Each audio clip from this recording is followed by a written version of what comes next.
Ito yung burabod kung saan kumukuha kami ng tubig, pangligo at pang-inom. Ito naman yung tub kung saan dito maliligo. Dito naman kung saan dito magsasalod para pang-inom. Kung napapatanong kayo kung saan kumukuha ng tubig, dito lang yan sa dalawang puno na ito. Dito kumukuha ng tubig para mag-supply dito sa baba kung saan kami kumukuha, kung saan kami naliligo. Kaya pag walang tubig sa aming lugar ay dito kami pumupunta. Bago nga palang lahat, syempre alamin muna natin kung gaano kahirap yung daan para marating natin ang tinatawag nilang burabod dito sa amin. Bago nga ang lahat, in a day of my life, watch until the end. Hindi man kayo magsisisi man mga kakuetab. Pero bago ang lahat, syempre, don't forget to follow, like, comment, and share. Bago nga pumasok papunta ng burabod, syempre dadaan ka muna sa ganitong daan. At napakahirap talaga. Palusong pa siya. Kapag wala kang brake, bangga ka lang na saging. Ito yung Bura Beach dati na kung saan maraming pumupuntang tao dito.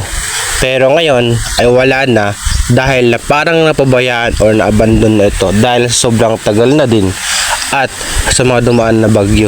Parang ganun. Kasi maraming cottage to dito dati pero ngayon nagkasisira na. Ganito kahirap ang daan. Kapag hindi mo kabisado, ay nako, huwag ka nang umasa. Masasaktan ka lang. Mula dito, yan, papunta yan ang kalsada. At dito yung motor ko. Bababa pa ako dito kasi hindi na pwede ibaba yung motor doon kasi mahirap na. Baka tayo magdiretso sa baba. Kaya iniwan ko dito yung motor ko. Pero bago nga pa nga lang lahat, makarating tayo dito sa may burabod na kung tinatawag nila kung saan kumukuha kami ng tubig. Ididadaan muna tayo dito sa mahirap na daan na ito. At pagkarating natin dito ay dito natin iiwan yung motor natin. Tapos ay bababa tayo doon.